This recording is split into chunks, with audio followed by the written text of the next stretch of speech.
Muy buen día a todos. En mi videocolumna dominical de Sin embargo, donde abordamos distintos ángulos del fraude y corrupción, en este día que es un domingo en lo que yo espero que ya todos estén ustedes vacacionando y los que no ya estén descansando, vamos a tocar un tema que para mí es importante en el contenido, aunque un poco técnico, pero que es importante como ciudadanos estar informados, que es la encuesta nacional de calidad de impacto gubernamental que publica el INEGI en relación al año 2023.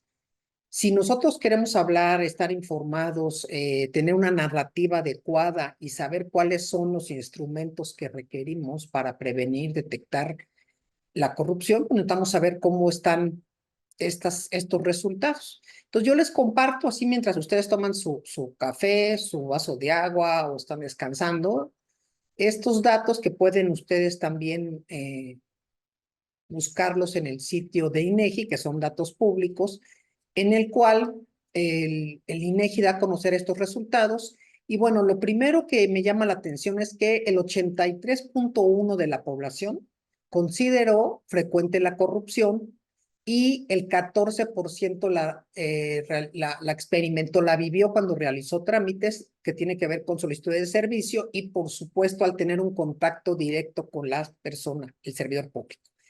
Hemos abordado muchísimo en estos meses que me han acompañado la urgente necesidad de que se sistematicen todos los trámites, porque el contacto con un funcionario, un servidor público, en temas de riesgo siempre es alto para que pidan soborno. Y ya sabemos que hay mafias incrustadas, ya sabemos que hay sindicatos incrustados, ya sabemos que es algo que a nivel nacional tenemos que padecer. Entonces, el 14% que lo haya experimentado, pues es muy alto, muy, muy alto, ¿no? Después de esto también tendríamos que ver en relación al resultado de noviembre, diciembre de 2023. Fíjense, el 83.1 de la población, los que fueron, por supuesto, con base en estas notas metodológicas y en esta estadística, consideró frecuentes los actos de corrupción. O sea, hablamos del 83.1, o sea, de cada 183 personas. De esta población que obviamente realizó trámites, solicitó de servicios. ¿Y qué otra cosa? Lo más increíble, 11.900 millones de pesos son los que se estimaron a nivel nacional que nos ha costado la corrupción. Si lo promediaron, le salió que en promedio equivale a 3.400 pesos por persona víctima de este acto, de este flagelo. O sea, 3.400 pesos tuvo que dar alguien que fue víctima de estos hechos. Estos datos no consideran lo de Acapulco y el huracán, así que imagínense nada más cómo subiría, porque ese es otro tema trascendente. Cómo cuando hay actos de fuerza mayor, actos vandálicos, actos de esta naturaleza, ni siquiera se puede medir, pero la vivimos porque ya vieron que aparecieron las ranas de Frogs que estaban en ese restaurante y tienda de Acapulco que ha sido de hace toda la historia, que aparecieron en México en una casa de uno de los que pillaron. Uno diría, oigan, esas ranas que creo que miden como 2 metros o más, ¿cómo las pudieron trasladar en la nariz de todos los policías y todos los que estaban cubriendo que no se llevaran las cosas en la nariz de todos? Bueno, pues ahí está un esquema clásico de corrupción, de cómo dejamos de ver las cosas y pasan en nuestra nariz los rateros, la corrupción, los delincuentes. Bueno, entonces, fíjense, estas experiencias de corrupción nos dicen que la tasa prevalente de corrupción, si estamos hablando de 13.966 por cada 100.000 habitantes, o sea, son pues, muchas personas, ¿no? 14.000 por cada 100, casi 14.000 por cada 100.000 habitantes que tuvo que experimentar un acto de corrupción. O sea, estamos gravemente retrocediendo. Y ahora bien, fíjense, los estados, los víctimas de actos de corrupción por entidad. En este contexto, hay algo que tenemos que revisar. ¿Por qué los estados que no habían padecido un alto nivel de corrupción ahora aparecen son 5 estados que son los más significativos en estos hechos.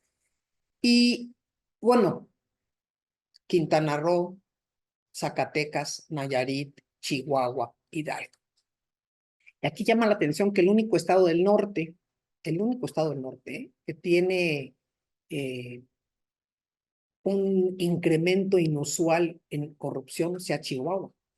Y entonces uno se preguntaría, si estamos proponiendo una estrategia, bueno, no proponiendo, esperando una estrategia, tratando de contenerla, tratamos de visibilizarla, ¿cómo es posible que en un estado donde se ha disminuido haya subido el porcentaje que se expresa en esta revisión?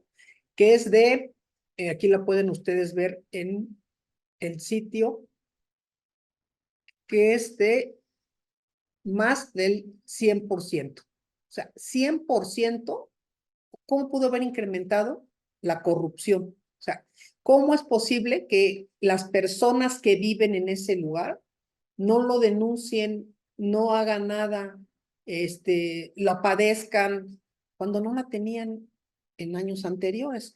Entonces, Colima, 82%, Baja California, 80%, Chihuahua, les decía yo, 107, o sea, es muchísimo.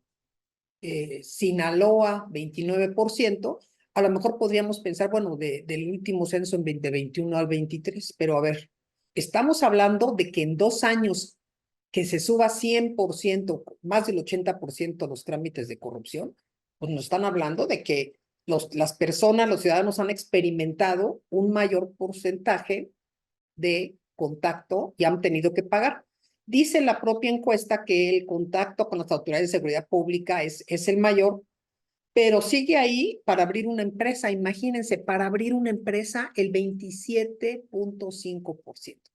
¿A quién le dan ganas de abrir una empresa entre las extorsiones, el derecho de piso y estos aumentos de corrupción? Entonces, hay algo significativo, que el 80, casi el 90% de los encuestados identificaron a sus familiares como los actores que inspiran confianza. Y tenemos que aprovechar ese evento, ¿saben por qué? Porque necesitamos generar confianza. Necesitamos poderle decir, como aquel anuncio que había hace 1000 años, a muchos se acordarán, cuéntale a quien más confianza le tengas. Tenemos que hacer algo para detener estos hechos y que si estamos 2 pasitos para adelante, no regresemos 6 para atrás. Sí ha habido también el propio INEGI en las cifras, cuando ustedes las lean, ha habido una reducción en otras entidades. Pero aquí lo relevante no es la reducción, no, porque eso sería obligatorio si estamos pensando que se están tratando de generar las mejores prácticas. No, lo relevante es por qué las que eran honestas, las que no tenían estos índices, se han incrementado. Pero esto lo vamos a abordar de alguna manera en mi siguiente columna del domingo de Pascua, donde vamos a hablar sobre cómo han trivializado la corrupción. Muy buen domingo y